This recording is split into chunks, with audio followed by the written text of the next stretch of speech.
Yeah. Like, It's not easy. If you're an open person, and if you're open at the heart and open psychically, it's in the relatable field tends to be difficult for people like that.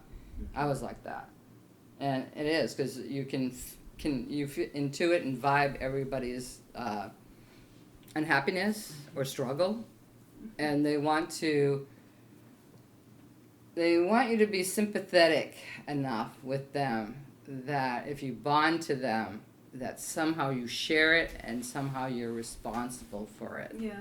which is where you have to draw the line. You're not responsible for anybody's happiness. What's that? It's so awesome. Yeah. They are responsible for their happiness. Whenever you try to be responsible for anybody's happiness, it always backfires in your face. They always end up saying, well, you didn't do it the way I wanted it, or the way I like it, or what are you doing, or why do I have to do what you think or feel? It always backfires because they're not willing to be responsible for their own happiness. When you meet someone who's really willing to be responsible for their happiness and you see them doing that and they share anything with you, you won't have that anxiety. You'll just feel, oh, cool. That's good. But everybody, there's a lot of people here who just bond with other people to get along, to get what they want in life, instead of just going and doing it themselves. Like, in some ways, most relationships are set up that you bond to somebody, and they bond to you, and you get along with them, they get along with you, and somehow you're supposed to satisfy each person's wants or needs. But it's not possible. You cannot know what anybody's karma is for happiness. You cannot know what their path to happiness is. You can never figure it out. It's kind of hard to figure out your own. You can't figure out anybody else's. So it's always you.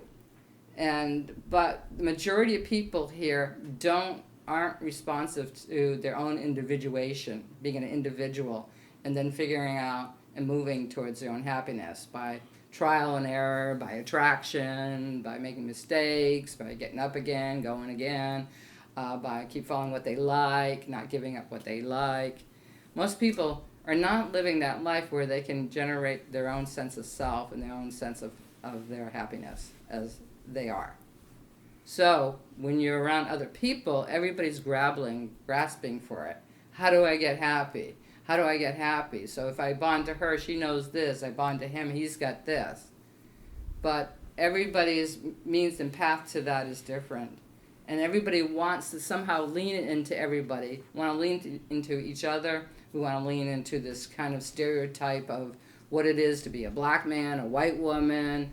We want to lean into history of our culture. We want to lean into our culture to find that out. We want to lean into it. We want to bond to it. And we want to be carried by it.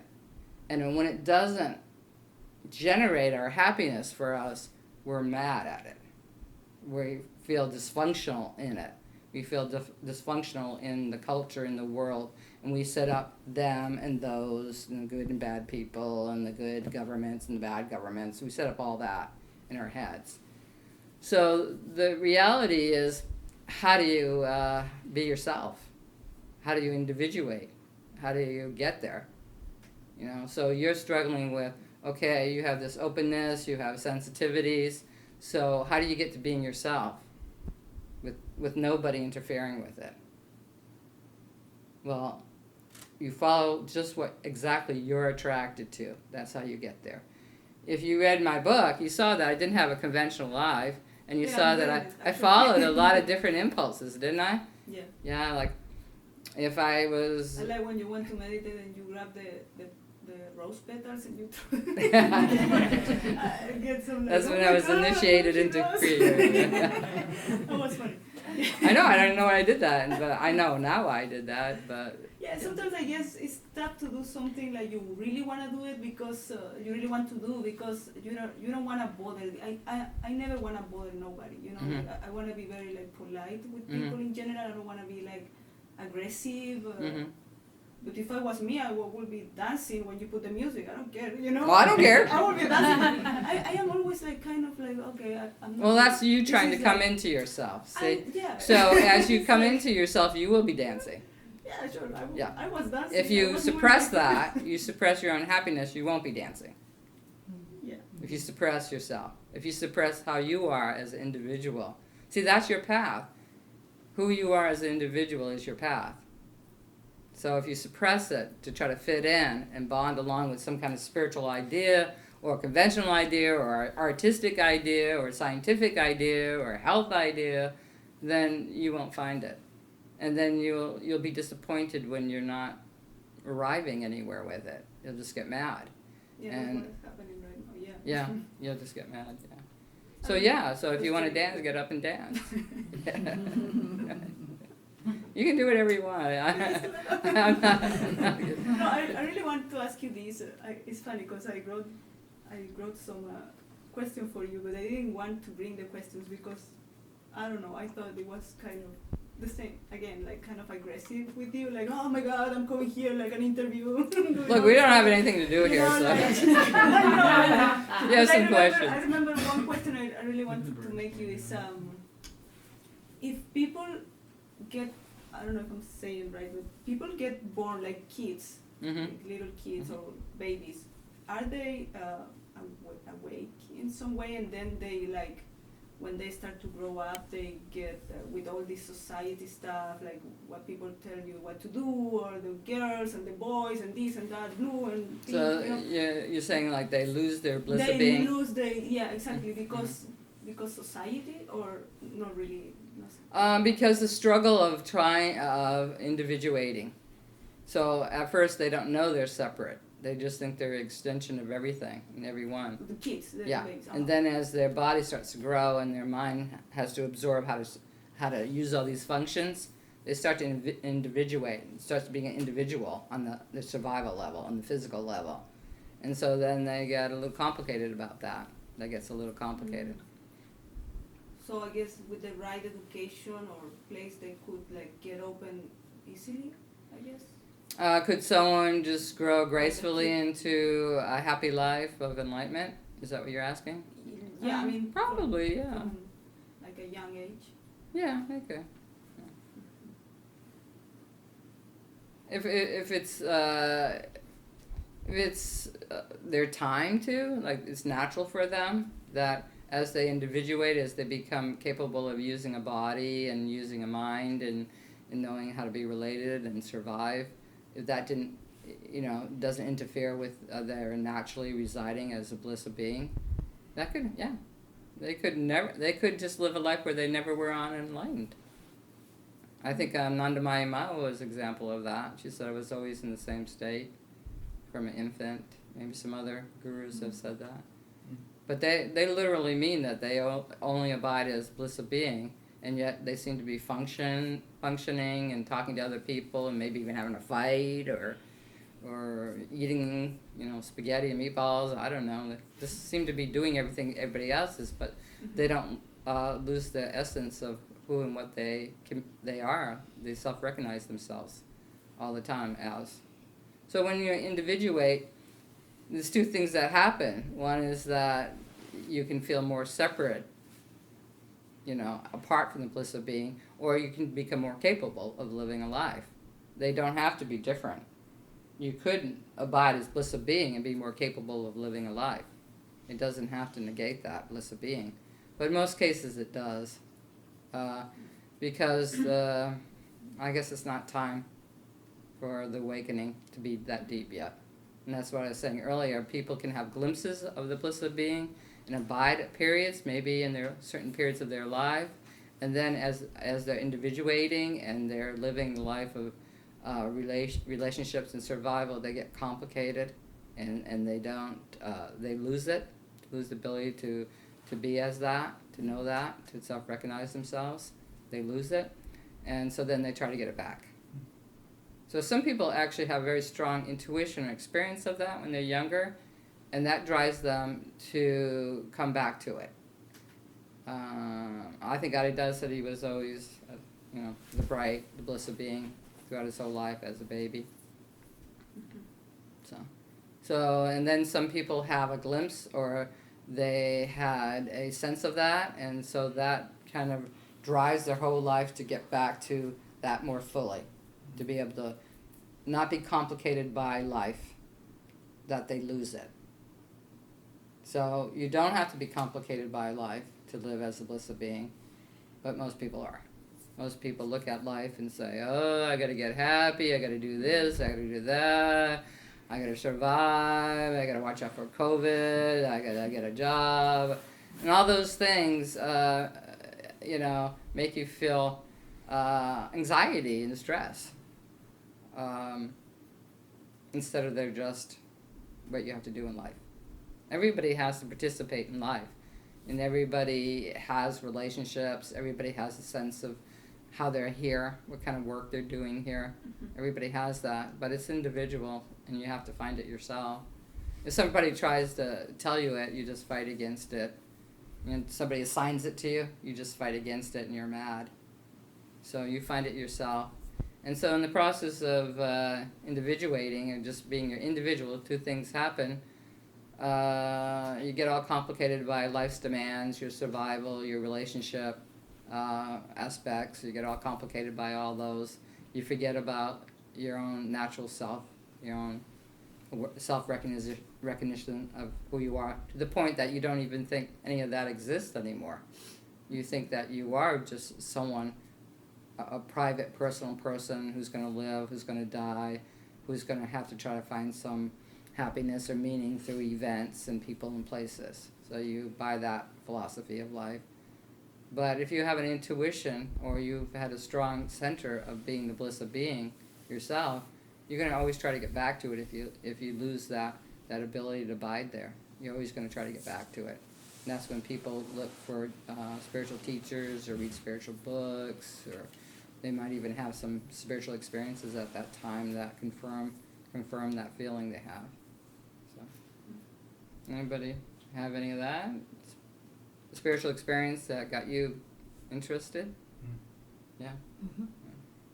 So it works different for different people. But the process of individuating is a difficult one for most people. Because some people get really strong glimpses of who they are, who they really are as consciousness itself, but they can't live a life. They don't know how to live the life. They don't know how to be an individual in it and really and abide as that realization. So they try to section both things off. So here's my spiritual understanding and how special that is, and I love that, and that's very important to me. And then here's my life and my struggle, and also you gotta mix them both, I guess. Yeah, it's sort of like the manic and depressive side of the phases of the moon. If it comes in the middle, so when you have a lot of energy, you go, oh yeah, this is nice, okay, or when you don't have the energy, you're not like, oh, I'm going to die any second, I don't have any energy, I feel terrible. You just know that, okay, that's the cycles of how energy works. And there's the cycles of how life works. There's when you're really young and a teenager's different. When you're a young woman, you can have, you have to find your work, your meaning, and you have to find perhaps if you're going to have a relationship or children, how to do that. And then is coming off of that period and going into a later phase of the later phase is more about coming to terms with life and abiding more as you're combining your individuation with your bliss of being now. All the lessons you learned about being an individual and living a life and being who you are in a more deeper level. So the later phase is going deeper with that. So with other phases, you have to handle all these things. You can't get out. You can't escape all these things. Like I was teasing people this week and said, we haven't tried going in a cave and just meditating in a cave. And it was like, I don't want to go that. Yeah, because we all know we have to individuate and handle our lives and keep self-recognizing, abiding as the deep consciousness that we actually are. We have to be able to do both now. In the old days, that's the hard part. It's confusing. Yeah, it's hard. But as you do it, one gets less serious. and one becomes more attracting. And the things of what you have to do to survive and understand this world, and what you have to do in relationships to know how to love and get along well, they become less serious. And you have more of an ease with them, and more of a humor about them, and you take them less seriously. And then as you're going deeper in your glimpse of abiding as who you really are, it makes those things seem more logical, in the sense that there's a pattern that you can understand and enjoy with them. There's a way of how to do it that you can understand and enjoy. So it's not like, here's the spiritual path and all the demands of life. Oh God, they're awful, Or the spiritual path for some people is awful. Like, I have to give up everything in the spiritual path. I can't have a life. I can't do this. I can't. I can't go hiking up in the mountains. Yeah, no. My pathway had a lot of tantra in it. So, one week I'd be experiencing deep states of meditation. Another week I'd be shopping at the mall and buying a hat and wearing it or something. It involved all sorts of strange impulses that if I allowed and followed, they merged together, a life with a realization. If I separated them, said, no, don't follow any of those impulses, then my realization was separate from my life. But I didn't. That was my path. My path was like Tantra, which is the reconciliation of life and realization, and life and death, the opposites, good and evil. But it's mostly the reconciliation of living a life with realization. How do you live here fully awake? Well, that's the whole point of the path. Because if you wake up, you want to know how to live here fully awake. See, that's why I'm a different kind of teacher, because my individuation became a very strong practice, as well as the impersonal aspect of realization. So I was a very strong, as time went on, individual, and I had a very strong intuition of the non-personal reality. And so then, in that, I was able to accomplish this teaching work and do all this other work, and the artwork and all the writing work and the other aspects of my life that are very different from a traditional spiritual teacher's life that you read about or hear about. You still have those dreams? I still have dreams? Those dreams, because you and your book, there is a bunch of dreams. Mm-hmm. Oh yeah, I still have very great dreams. Yeah, I have very great dreams. Them and stuff? Yeah. I'll tell you one I had this week. It was I was in a gallery, and I went in, and John Lennon was there. And I went over and said, "Hi, John." He said, "Hi, Santosha." And I said, "What are you doing?" He said, "Well, I opened up this gallery." And I said, "Oh, that's great." And I looked, it was all my artwork. So I said, "Oh, that's nice." So I knew you would like it. And so we talked about that for a while. And then I had a little spiritual experience. I showed him something, but I won't get into that part right now. But and then he said, "Let's go to this other gallery." He went to this other gallery, and in that gallery, it was all Arida's work. And he said, "Of all the artists in the world, your art and Master Da's art are my most favorite, most beautiful." And then I saw Arida was actually there, and he was autographing his pictures. Oh, really? Which I went, but what? But then you interpret them like in some way, like, you know what I mean, like, because all the dreams you have in your book, you interpret them for. I wish I could speak better English. Okay, so you interpret them to your path, to your yes, through the path, through your path, and sometimes it takes years to know what one was revealing to you. Also, it wasn't like that. For example, okay, you sleep and then you dream this, and then next day you say, "Oh, this should mean this." Well, after I was awake, I had a dream of this great spiritual teacher, Upasani, and I was sitting with him on a wall, and he's known to be a very rough character, but I was sitting with him, and after a while, because I didn't leave and I sat with him, he gave me a bush, and on the bush was 2 roses, and he told me to plant them in my garden. And so in the dream, I plant them in the garden. Then I wake up in the morning, I look out, and I see the bush, and it has a red rose and a purple rose on it. And while I'm looking at it, both the roses fall off and land on the ground. Like in the Matrix, like in the real world. In the dream. No. But then when you woke up, I woke up in the dream. Oh, you woke up in the dream. I'm still in the dream. I see. Okay. So I had that dream, and it took me many years for it to be revealed to me what that dream meant. So some dreams take they might take many years. And then you realize, okay, what's this and that. Yeah. So the roses were, the red rose was the symbol of Mayor Baba, and the purple rose was a symbol of Adida, and that I would live, the roses fell off, their bodies would fall off in my life. So I would be connected to both those avatars, and they would drop the body while I was alive. Well, many years ago, when I first started teaching, I did a comic, and I didn't know really how to do anything like that, and I never read comics at all, and I did one, and many years later I met him and Neil, who would very much enjoy writing Dharma through comics. So.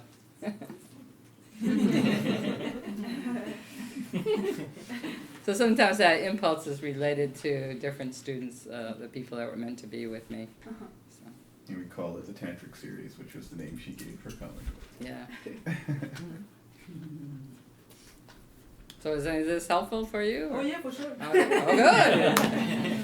Yeah. It's very helpful. Yeah.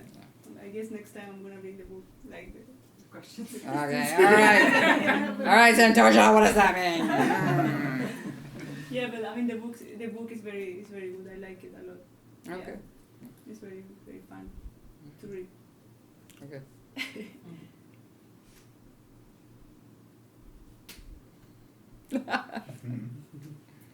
Is anybody hot in here? We could turn the air conditioning. Yeah, you want to put it? I have a question. Mm-hmm. So when a baby is born, some scars, or as I said, the karma, when does that start to, does that form the life, or is it just, when does it come into play? When does it come into play? Well, they look like something, so it comes into play right away. Don't you think they might? You ever wonder why you look a certain way? Just even on the physical level? Yeah. That comes into play very early. So then, yeah. My tendencies and that personality are still there. It's not like I'm just a blank slate, in other words. I have qualities. Well, it's a blank slate, but you also bring in the slate, which has some little secret codes on there. It's blank, but it's got little codes embedded in. When I was with Rama, he used to bring me to this world, and on that world, all there was maps of everybody's consciousness or everybody's journey.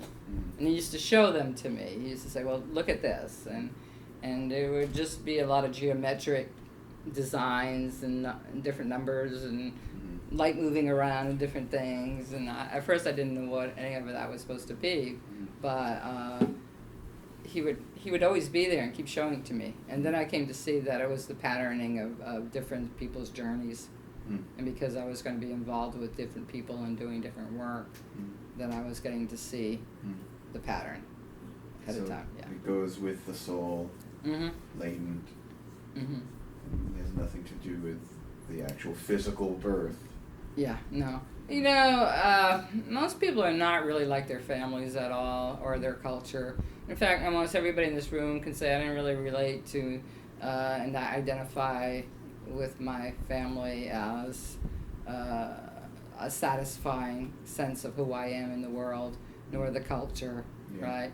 Or being a white person or a black person, or being a woman or a man. I didn't really relate to it in a way that I felt it satisfied my sense of self, you know. And so why is that there?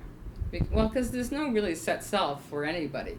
but there's also a feeling in each person to a certain degree or to a greater degree that you're bigger than any picture that's ever been presented to you.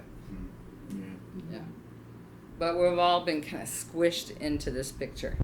Fit in here, get squished, bond, get along. It'll work out for you if you do that. Just bond, get along, it'll work out. But as you do that, you don't see anything working out. Yeah. So bond, get along, and get really mad, it's not working out. So bond, get along, get really mad, it's not working out. Yeah. And so at a certain time, you're just tired of being mad. So you say, well, if none of that's true and what everybody's doing is not really true, and I feel there's really a bigger picture, then I must be a part of that bigger picture. So how do I see the bigger picture? Yeah. And you might have a spiritual experience to show you that, or you might read a book that shows you that, or you might meet somebody who helps you with that, and then you begin that, pick that up. But and like what I was saying before, how that goes, how the impersonal bigger you meets, the individual that has to function here given all this game. Yeah. The game of life, work, relationships, who you're going to meet, what kind of attraction you have, what kind of work you have. All that has to somehow meet with it for a successful, happy life to really come along. Because some spiritual people are not really happy at all. And some conventional people are really happy and satisfied with their lives. So to be able to bring both that, the individuation as well as the abidance as the self, have that together, have a life, then that life can be a very powerful dynamic that can, I think probably like Buddha had that life, Krishna had that life, that can affect others in a big way, in the culture in a big way. But then it becomes, bond, get along with, and fit in again. After the master leaves, unless there's some really active dynamic still there after the master drops the body. But there's what a soul is bringing into their lifetime that can, that is that fire. If that bondage doesn't get in the way, or isn't suffered so greatly that it snuffs it out or something. Yeah. Or Well, it can't. You're like I said, you have a clean slate, and you're picking up all the things I have to learn how to be here. But there's things coded in that slate, and as you do it, that at certain times that code is going to be released, and that work is done by spiritual masters. They're the ones that release. That's why Rama was showing me that. Okay. He's like, you're going to be responsible for releasing the codes when it's time for these people. And how that happens is I might meet you, I might dream about you, I might see your picture somewhere, I might hear your name in passing, I might drive by your house, I've had experience where that happened where I was driving in Hawaii one time. I tell this story. I was driving by, and I was driving down this road, and I said as I was going by this house, open the door right now as I drive by. And person came, opened the door, I looked at him, he looked right at me, and I kept driving. Yeah. So then his code was liberated. Okay. So some change, some depth, something that for his process was happening right there. So it's just like all these little things that can happen that I can trigger it, rather than I have to sit and struggle and with each person year in, year out. No, it doesn't have to go that way. Or that person has to literally climb up a mountain and find you sitting right there. Yeah, in the cave or in the Himalayas or anything like that. Yeah. And most people, wouldn't look at me and say, "Wow, okay, she's a spiritual master. I came to seek her." Well, I mean, that just makes me think of every time that when I saw you and I didn't know you, I just broke into a sweat and I could never make heads or tails. I was like, Yeah, because you felt like I was scraping away some of the code there. Yeah. Is the work always like conscious, like you know it happened, or is it happening all the time? It's happening all the time. Sometimes I know it. Sometimes it's deliberate. Sometimes it's spontaneous. Sometimes I don't know it. Sometimes people find me in dreams and they act like I'm their teacher, and I'm like, okay, who are you? You know, and they're very. Sometimes people are very deliberate too. They repeatedly find me. So it could. I don't know if they have some contact with my website or something, or maybe no physical contact. But usually I think it helps to have some physical contact myself, but might not. I go to concerts from time to time, and everybody that I've gone to see in a concert, I have an internal link that they can access me internally. And it never ends, it never leaves. It's just always there. And Jerry's experienced that with me. He's gone with me. That once I've made physical contact with certain people, it's always, the link's always there. It's not. So it's always good to see a spiritual person at least once to establish that contact. I've seen other teachers and establish that contact with them internally, and we share work and help and support of the work internally in dreams. So you sometimes work with other, like you'll sometimes work with Master Da or other spiritual teachers. Mm-hmm. Oh, you see me in dreams? No, I haven't seen you. Yeah. Oh, okay.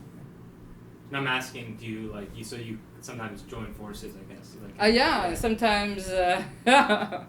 Sometimes they struggle with me, and I struggle with them because I have a very strong personality dynamic, individuated very strongly, and some of them haven't individuated as strongly as have I. So they come up against that, and they don't know what to make out of it because in their mind it's not spiritual. So they're like, but they know my dynamic. They know how clear I am and loving and powerful, so then they go, okay, but why is there this dynamic? So, yeah, so, but it's good, you know, because everybody needs to individuate as powerfully as they can in this time. This time calls for that. The work to get done here to serve beings calls for that now. Yeah. We were walking in Felton in the Redwoods this past weekend, and we were literally saying as we were walking through that last time we were there with you, and we were walking down that trail, and we got to the end, there was people meditating, and you were just saying something about helping them, but they were sitting there and they had their eyes closed, I remember, and you were like, oh yeah, I'm helping them, and they just like gonna walk down, I was like, oh, lucky them. There was a couple minutes where we were all like, boy, they looked up. I know, lucky day for them. And they didn't have to even, no, they didn't have to Yeah, recognize they me were or there. anything. It works whether you recognize, you know. You had dreams about Adidam, perhaps? it's certain types of dreamlike experiences. Yeah. Yeah. Yeah, I've seen. I guess I've seen. Yeah. Well, different people have described that he pursued them, so obviously they didn't recognize him. And that was my life. I was a young woman, and I kept having dreams about him. So. Sometimes I don't know if it's like him or is it my like projection of him, you know, of his bodily form. Oh. Does that make sense? I think you're just doubting yourself. Yeah. Yeah, it's him. It's a lot more powerful than the projection of your mind. Especially if he's making you uncomfortable. That sounds about right. That sounds about right. Yeah. What's that? Kinda. He does a similar work where he, is erasing that, getting that code to come through. He's doing a similar work, so you might come across him in a way and that you don't understand. And the dream I had where he was signing his work was very funny to me because we both don't have any. Well, I can speak for myself directly, and he's not physically alive, so he can't go around saying this. But I don't really have any impulse to show my work in the public or to sell it in the public, and I don't really care about it. But if I had a devotee that came along and was very passionate, and I loved that devotee, I would go along with that devotee and do what that devotee wanted. That's how it goes. It's so touching. Yeah, that's how it goes for me, and that's I think how it went for Adida too. I just have a sense that Adida has very deliberately pursued certain people to help them deepen their understanding and serve as vehicles for the world as well. And he's not sitting somewhere in some loka apart, just abiding as consciousness, and that's it, and you try to stumble across him. It's not like that at all. He's really working hard. He's always worked really hard. So, and if there's any kind of manifestation of the divine, it's working hard for the liberation of beings. It's not doing nothing. Without a body or not. Yeah, without a body. Well, you have a subtler body. I don't know how. Well, he has a very strong dynamic, but it's So he was not like kind of mine. like that? Like more Yeah, like, I think whatever you see and feel, it's true. Okay. Yeah. Yeah. Many sides. Yeah. And where you are too, where you are in this understanding and the ability to live your own individuation as well as your own realization is how you'll experience them too. But we've struggled a lot, our relationship, many ways, and as I became more established in my work and how it was different from his in different ways, and how I went about it was different, then I showed him that, and he became more gentler and more kinder towards me and more loving towards me. You never internally. felt like, I don't want this guy anymore. I don't like him. Oh yeah. Yeah. Yeah. That's good to know, because that Yeah, happens I to me mean, sometimes. I would tell him, don't treat me that way. You can't do it that way. I don't want to do it that way. If that's how, because he could be very pushy and strict and difficult, and I said, And when I feel like that, I said, I'm going with Santosha. that's what I say too. I'm going with Santosha. I'm like, Mom, he's my dad, so okay, bye. With Santosha. Yeah, because you can I get feel like things I'm done not- two ways. Well, he taught in a time and he was part of a generation that was very patriarchal. Yeah. So the man was a leader, and the woman was just part of serving that condition, and so he went about things a certain way, and his talk about the elevation of love and respect he gave the goddess, and also how he was also act like he was the big boss of the goddess and told the goddess what to do. Well, my relationship with him internally over the years, he had to stop doing that stuff. Yeah, I didn't like it. I said, no, we're not doing that anymore. I'm not working really hard for you, and then you're just kind of making fun of the goddess. Nope. You have to show your love for the goddess now. So. Awesome. There we go.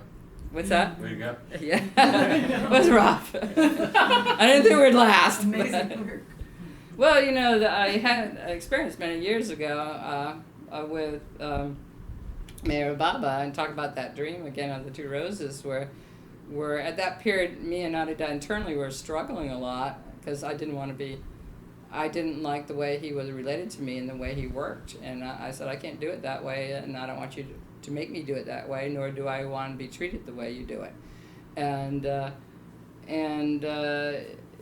So we weren't collaborating much at that point, and I was just very strongly doing my work the way I was doing it, trying to bring the sacred feminine more to the front here. And I had a experience where Mayor Baba was with me, and he would stand on my shoulder, and he went stand next to my shoulder and lean his head on it. And I had this experience for a whole week where everything I did in my life, he was with me. And it was just such a graceful, blessing, kind of happy connection. And then at the end of it, that period, I knew it was going to end. I could feel it was going to end, that he was accomplishing this for some reason. And at the end of it, he brought me to Adida, and Adida was standing there. And I looked at Adida looked at me, and I could see that Mayor Baba was trying to bring me to Adida, because Adida didn't know how to do it. He didn't know how to bring me to him. And so Mayor Baba did it. And so, yeah, I was like, then Adida put out his hands, and I went to him, and we embraced, and then Maya Baba left, and me and Arida walked off together. So it's been a long period where the sacred feminine has not been acknowledged. In all the great teachers' lives, the Buddha's life, Krishna's, they had very strong sacred feminine counterparts that are not remembered or acknowledged, that were enlightened, that were part of their life and worked with them and did their own work as well. And all that history and story is lost. And so in my life, that story continues. We have that connection, but all the story's been lost. So I had to find my own way and individuate. That's why I couldn't stay in the community and be a part of that process there. And I had to do it this way, so I could be a part of doing the work I'm doing for the sacred feminine, as well as be related with his life and work. So we had to go through a lot, both externally being separated, which was, he was always calling me to come, and I could never get there. And then not wanting to go there, and then he would keep calling me, because of the way he lived and worked, which I didn't want to do that. I didn't want to be under that condition. And then it came to this, and it worked out. But yeah, so it's for the feminine here. It's difficult because you don't have any stories of divine realizers and avatars as women, and they've been here every generation, and all their stories are lost, and so you have to rediscover your story. But because I'm here, you can have your story. You can say, okay, I can have this story. I can have a story that's my own individual, my own realization, because Santosha has hers. So you'll know it's okay. That's part of it. So. Do you think, I was kind of thinking about that You story. guys get me to talk about all this deep It's stuff. amazing. What are you doing? This is all my secrets. We You don't got get to her. know any of this. What's that? We got her. Yeah. What's your... I just thought it was really interesting, the story with Mayor Baba and him bringing Arida to you, bringing you, kind of bridging you guys back together. But I was just, it kind of made me think, does Mayor Baba kind of like understand who you are a little more? Like that he was able to do that? And be kind of like a link that way, or? Did he understand me more? Well, I just mean like understand that, like how you stand in, because obviously he's going to be different himself, but like understood that you were kind of more. I can't. Sometimes I think you just have to be a little more removed. Like the best friend can help better than your The one closest that's so intimate. close. Yeah. You can't see it because the struggle there, and it's been a struggle because the divine feminine has not been openly expressed here and allowed here. So there was a danger for me to do this work as well, because it's not, but that's why I had to individuate so strongly on my own. So I could do it under any circumstance and know how to do it. Know, all the dangers here, how to live a life. Like, you have to know it. Like, all women have to know, like, where, is there some crazy guy down the road? Am I going to get raped? Should I go away? All women have to know how to get around this place because of the out of balance male aspect here. And we're all worried about it at times. And sometimes a lot, And so, yeah, we have to figure out how to get around. So I think Mayor Baba, I just had a really strong connection to both of them. And with him, he knew that Arida needed to reconcile this a lot. But it was easier for him to be with me to get it reconciled than for him to be with Arida to get it reconciled. So I think he just worked it that way. Yeah. So everybody can go to the divine feminine. Like all the great realizers all acknowledged and worshiped the divine feminine.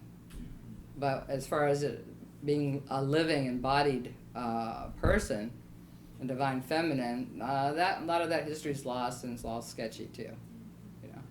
And their stories are never seen as great stories, if you hear anything.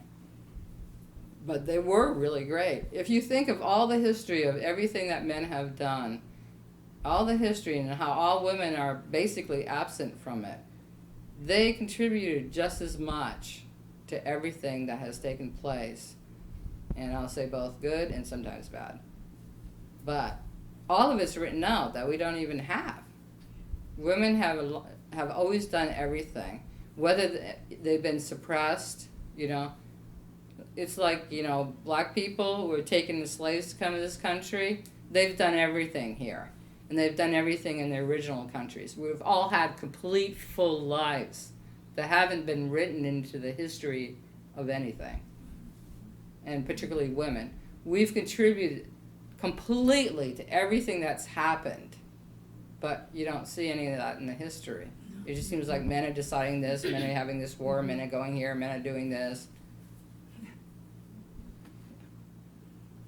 But we have influenced, made decisions, and done things. And both as spiritual people, as well as social people, as well as political, medical people, artistic people, but all the history. If you look at art, there's always been great women artists, but how many do you know? What's their history? The only woman I know of that actually sold a painting for a lot of money was Georgia O'Keeffe.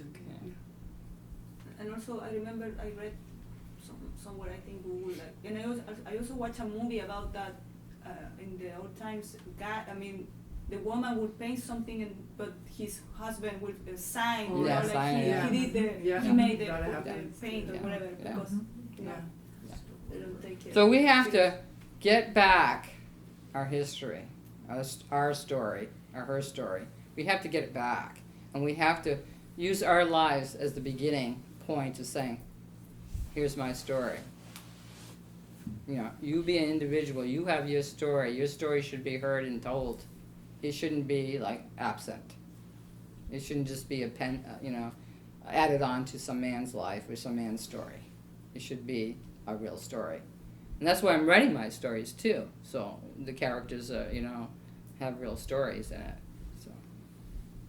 And so when you talk about your life, particularly the women here, you have to tell your story. It has to be your story because it's absent. It's just not here. I mean, stories of what it is to be a woman, what it is to be a spiritual woman, what it is to be a person here that's individuated and has done what you wanted to do and what you felt. Those stories are so rare, they almost don't even exist. Right.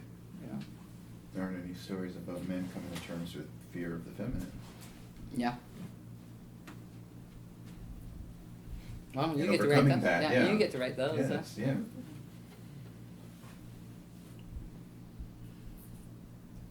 Any other questions? Or? That's a deep subject. I don't know.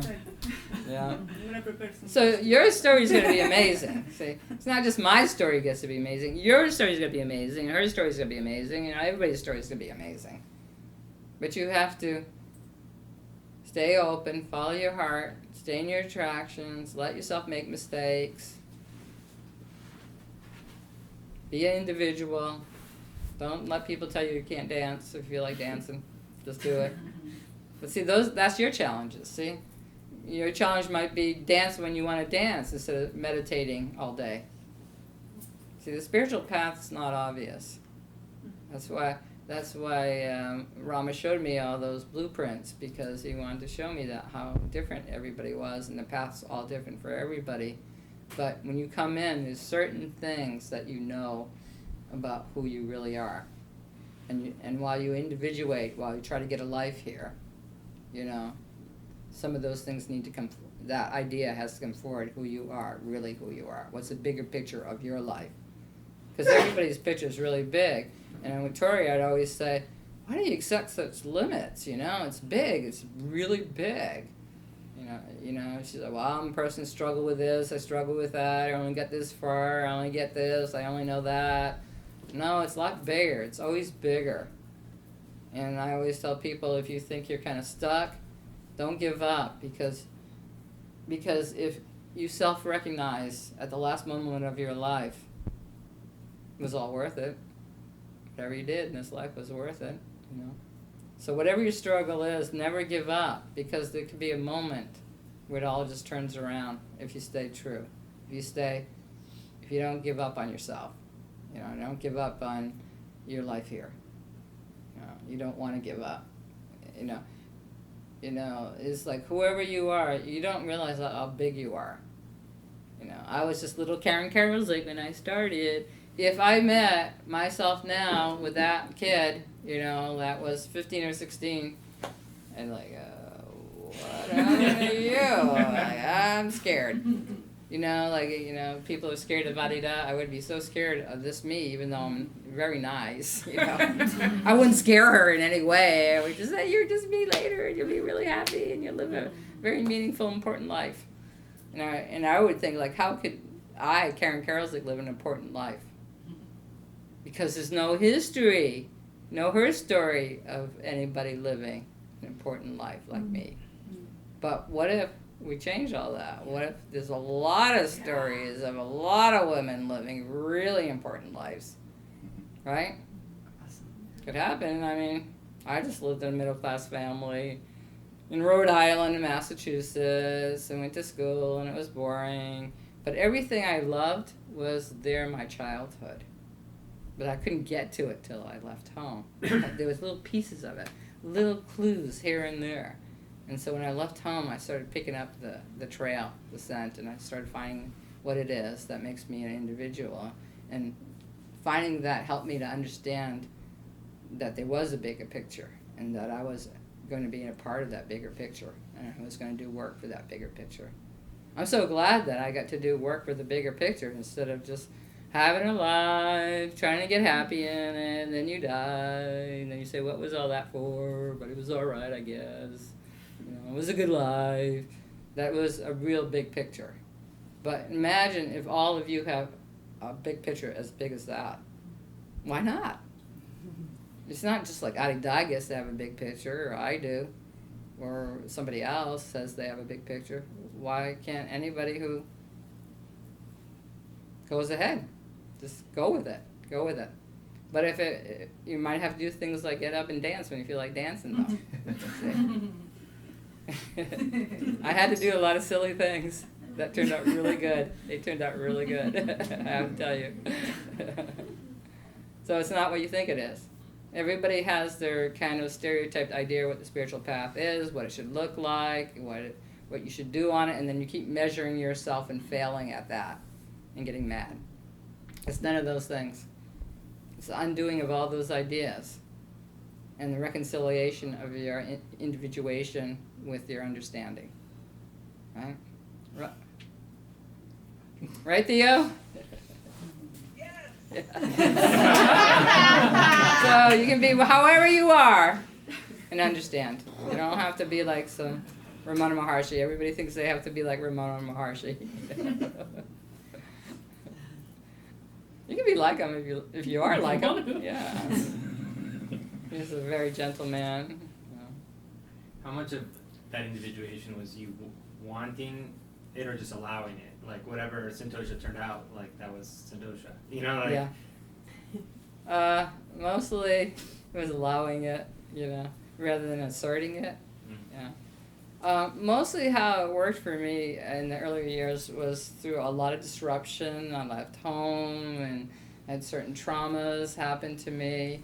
I had a child at a very young age. At 19, I had Jeremiah, so then I was, bound to this certain sacrifice I had to do, keep that person alive and love that person. So that was kind of a yoga of its own. So that was the yoga. So I didn't have a long time to indulge in the pleasure of relationship, personal pleasure, because I had to do the sacrifice of it. And that's what you learn when you have a kid, right? It's the sacrifice of it. So certain things, events would come, and they would reveal itself to me that, okay, yeah, this is my life now, and this is what I have to work with. So instead of resisting what life brought me and being against it and wanting something else, I didn't do that. And there was a lot of trauma in the early years and difficult times, and I had a hysterectomy at 29.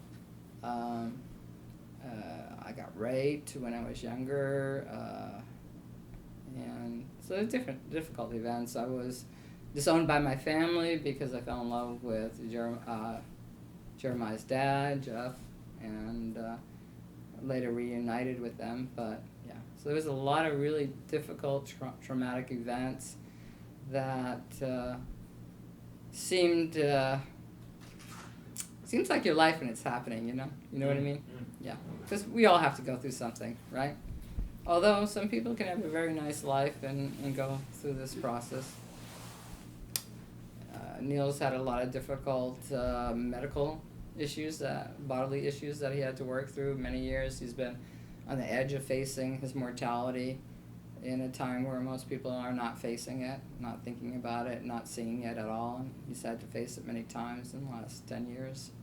So, does anybody else feel that they had certain traumas that were part of their life and process, or pretty easy, or Traumas, it's few. yeah, you feel you had some. Husbands, Yeah. They're learning. They're the learning curve. Yeah, it's a good Yeah. learning curve. It's a learning curve. What you need. Yeah. Well, when you look back at whatever was difficult in your life, if you grew and learned, it just seems like, the learning curve. It doesn't seem like tragic events you have to get over the rest of your life. It doesn't seem like that. Great trip. Because you're bigger than that, And that's what you learn. Things happen here. And are you responsible that there's tragedy and terrible things happening? No. But you have to know it happens here. And that's why the work of enlightenment is important here. Because it's difficult here. It's hard here. You think it's hard here? No, she thinks it's hard. And you have a nice life. So she's 15. She has a nice life, and she thinks it's hard here. Does everybody think it's hard here? No?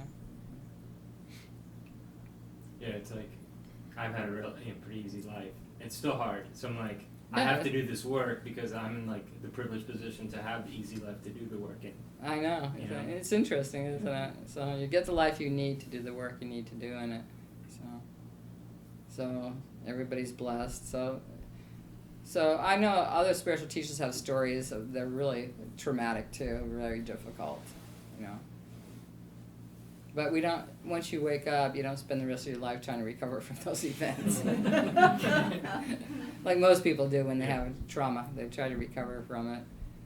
So when they love dies, they spend a lifetime trying to get over it, or some kind of terrible event that shows that mankind is pretty cruel at times. Can't quite get over it. So, but we haven't had to go to war. None of us, right? None of us gone to a war, right? That's good. Everything everybody does is they're trying to get happier, but it's not. They haven't learned that some things don't make it better. You have to figure out what you do that actually makes it better. So some people haven't understood that, so they just say angry things and do angry things and do harmful things, and then they get a consequence, and they have to figure out, did that get me? Do I feel better now? Does that work? And if you look at it and they feel it, they'll say, oh, that didn't work. So they can get all depressed and mad and give up, or you can just get back and say, as long as your life is still being lived, your life's still going on, you have to figure something out. So when you do something and it doesn't work out well and you feel mad and sad, after a while you have to get back up and try something again. And that's if you realize that quicker. So say you make a mistake and you're mad and sad about it, and the next day you get up and you go, I don't want to do anything, I'm mad and sad, it failed, what am I going to do? And then as soon as you realize, well, try something again. You learned something that didn't work, so you don't have to do that. Try something else. And the more you get back on your feet, the faster it goes. The faster your happiness returns. The faster you know what you're doing, and you get there. Once your individual life is really strong, and you're going to be very satisfied and happy with it. And you're going to find that your sense of your intuition, of the bigger picture, is going to present itself clearer to you. You're going to see it. You're going to follow it better. So that's why a lot of people on the spiritual path, they just kind of They want to believe in the good concepts. They want to try. They're meditating. They still can't still their mind after many years, and they're not really getting anywhere. But they feel a lot of spiritual ego, and they have a lot of emotional conviction that they're doing the good thing, the right thing. It's the best life for them. But they're somehow really disappointed because their individuation wasn't strong enough yet. So they should have got up and danced when they wanted to dance instead of tried to meditate more. See? Because everything will happen in its right time. When I was very young, I had the impulse to go, when I was about 19, to meditate more. So I didn't know how to meditate, but I would just go in a room and keep meditating. And I began to have spiritual experiences at that age. And then Yogananda of Paramahansa Yogananda, self-realization, I had a vision of him, and he said, it's not time for you to have these experiences yet. Stay in life. So I stopped meditating at that point, and then I began to have, after a while, I started having dreams about Adida. So everything happens at the right time. Are you happy with your life? Yeah. Oh, okay. There's some to convince. What's that? No. I am happy. I just, some little stuff I would like to do better, like be more confident, I guess, and less shy sometimes. Well, that's what women have struggled with, because we don't have a strong history, our own story of how to be here and be here in a strong way, in a way that's powerful, in the way that we feel empowered and we're happy with. So we just kind of stumbling along trying to get there, and so we feel kind of insecure a lot. So you felt that way, women? Yeah. So I've known her whole life, and I've seen her go from little kid to a young woman to going to college to having her career now and being a spiritual aspirant. And so how do you think it's going? You feel more empowered than ever? Oh, yeah. Yeah, so it's working for her. She's getting there. So I met some of the older women when they were later in life, and they didn't feel empowered at all. They felt crushed. Mostly their hearts were crushed. Yep. Their ability to individuate and be themselves they felt crushed. You're very So I had to do a lot of healing and movement with that. But the younger women have a stronger sense of their own empowerment. Ollie is only 15, and how do you feel? You feel like you're going to be empowered, or you are empowered? I'm more empowered than a lot of people I know. But you want to be more, right? Yeah. Yeah. There you go. See. So when she compares herself to other kids her age, she feels more empowered than them. So other girls. So it's good. That's the work for women for a long time until you establish that and you go, okay. Now, Tori, at what point did you feel that you were empowered? totally empowered was like 2-3 years ago. 2 or 3 I years was ago. 60, So. 62, 63. Yeah. Because when I came to her, I was crushed. Yeah. I was. But her work is so beautiful. So And for you the pull me older through women, all of they were more crushed than the younger women that I know. It happened when you helped me see my past as my own choice of growth. Mm-hmm. And everything I went through, I could see it, that I chose it, and what I learned from it. And then I got stronger all the time from my mistakes. Yeah. Once you showed me that really clearly, I was like, okay. Yeah, you get I'm strong fine, from your you mistakes. know? Yeah. So you don't get weaker and dumber from your mistakes. You get stronger, but you have to get back up and say, okay, what do I do now? Yeah. So that's what I kept showing her, and not to be crushed by her mistakes, but to say, okay, that didn't work. What's next? What do I try now? It's like when you're working on an art piece, you know, and you do something and you go, no, that's not it. But you're not crushed. You go, okay, let me try something new. And if you could do that with your own life and your own process, when you try something and it doesn't work, instead of feel defeated and crushed, you can feel like, oh, okay, I know what doesn't work, what's going to work. And get on that part of it, then it goes faster and you're happier. So, yeah, it took a long time for the women to be okay about making mistakes. They felt so crushed. Yeah. You know. That's because most of the psychology of their generation was you bond to get along, and then your life will fit in, rather than you have to individuate and generate your own life. They were led to believe that, bonding and fitting in would be real life for them, and it didn't turn out that way, so they were crushed. All right, you got it? Called it? Okay.